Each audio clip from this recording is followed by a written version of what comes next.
जी अस्सलाम वालेकुम, मेरा नाम सैयद तैमूर बुखारी है और मैं रीड डैट से खुशामदीद कहता हूँ. Today I have with me Muaz Ahmed. Muaz has secured 46th position in CSS 2024 or he has been allocated in Inland Revenue Service.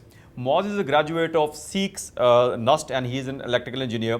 अब मॉज के पास चलते हैं, उनकी जर्नी के बारे में जानते हैं कि उन्होंने कब ग्रेजुएट किया और सीएसएस का उनके माइंड में कैसे आया, कब किया और तैयारी की जर्नी कैसे स्टार्ट किया. जी बहुत बहुत मुबारक हो मॉज आपको. And Moaz has been allocated to inland revenue service. उसके बाद उनकी चॉइस के बारे में बात करेंगे. तो मॉज आपने कब ग्रेजुएट किया, कब जर्नी स्टार्ट किया और सीक्स में क्यों गए और इंजीनियर बनने के बाद सिविल सर्विस की क्यों सोचा आपने?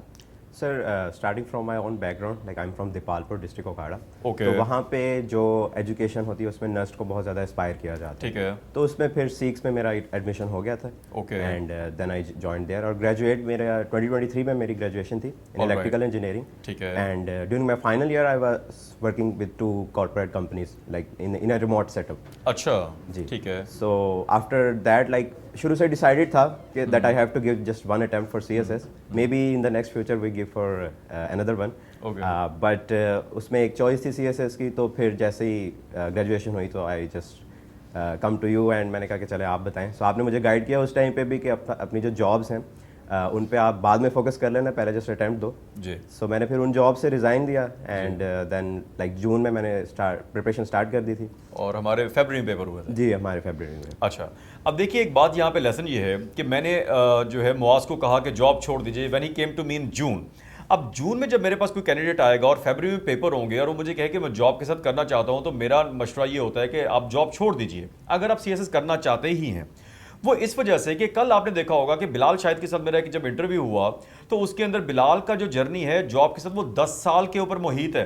तो वो 10 साल का जर्नी जॉब के साथ हुआ. अगर आप शॉर्टकट लेना चाहते हैं तो आपको 100% सीएसएस के लिए देना पड़ेगा और आपको जो है ना एक्सक्लूसिवली उसको टाइम देना पड़ेगा.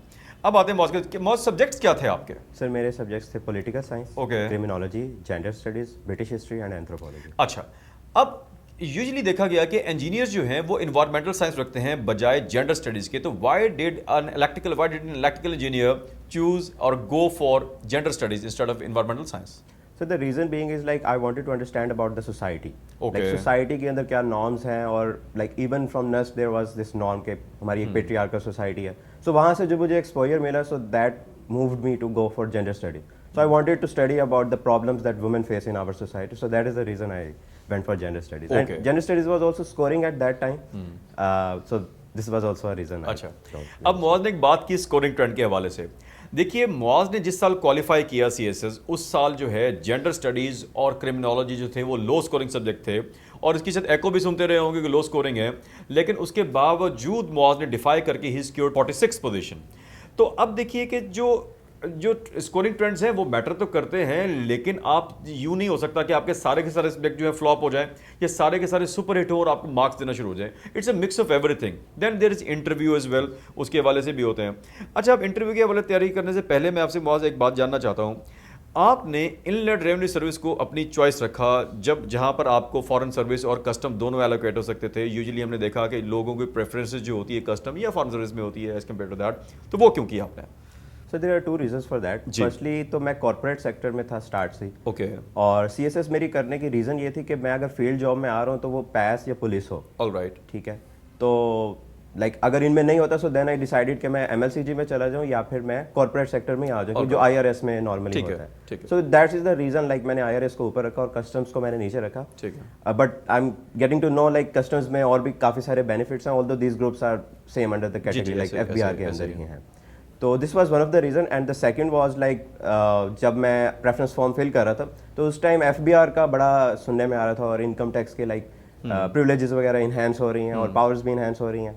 So that is the reason like news ने इन्फ्लुएंस किया और फिर एक कॉर्पोरेट सेक्टर का सेटअप भी था मेरा. So that is the reason like I chose. अच्छा, तो मौज की इस बात से मैं थोड़ा सा एक्सटेंशन करना चाहूँगा मौज आपकी इजाज़त से कि देखिए जब भी आप अपने प्रेफरेंस फॉर्म फिल कर रहे हैं तो हमें जिस तरह मौज ने कहा कि हमें पहले 2-3 ग्रुप्स नज़र आ रहे होते हैं.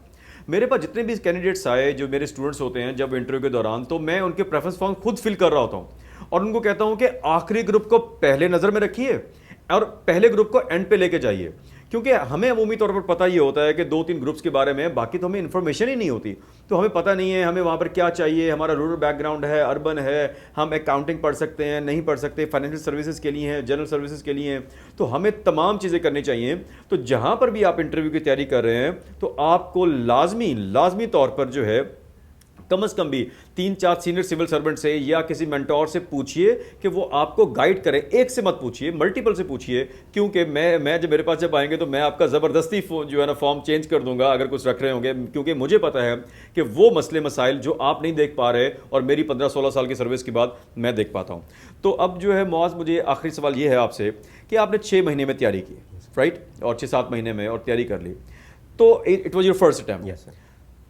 کیا مشورہ دینا چاہیں گے آپ ان لوگوں کو کہ جو ابھی تیاری کر رہے ہیں، جنہوں نے جون میں سٹارٹ کیا اور اکتوبر آپ کا بھی آیا ہوگا تو آپ کو بڑی وسپر سننے کو ملتی ہوں گی، ایکوز ملتی ہوں گی کہ یار نہیں کرو، اس سال پیپر نہ دو، ایسے ہی کہتے رہتے ہیں، اتنی دیر میں نہیں ہوتا، تو آپ نے کیا ان کو مشورہ دینا چاہیں گے، کیا کریں ابھی؟ یس سر.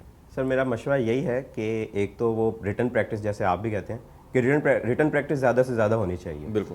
میرے کچھ کولیگز ہیں وہ بھی they were from NUST but they could not qualify because انہوں نے ریٹن پریکٹس نہیں کی ہوئی.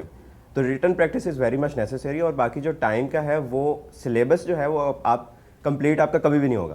ٹرو. لائک اگر آپ اینڈ تک بھی جائیں گے تو آپ کو یہی فیل ہوگا کہ آپ کا سلیبس کمپلیٹ نہیں ہوا. تو جو بھی تیاری ہو ریٹن پریکٹس اپنی رکھیں and hope for the best, اور باقی پازیٹیو مائنڈ سیٹ کے ساتھ. جی، پازیٹیو مائنڈ سیٹ کے ساتھ. اچھا، آخری بات معاذ نے ایک بہت اچھی بات کی کہ پازیٹیو مائنڈ سیٹ کے ساتھ رہیں، اور دوسری بات جنہوں نے کہی کہ آپ کا سلیبس کبھی بھی ختم نہیں ہوگا. بالکل درست. دیکھیے جب بھی آپ پیپر دے کر آئیں گے جو ہے آپ کا ریٹن کا، تو آپ کو لگے گا I could have done better, ایسے ہی معاذ.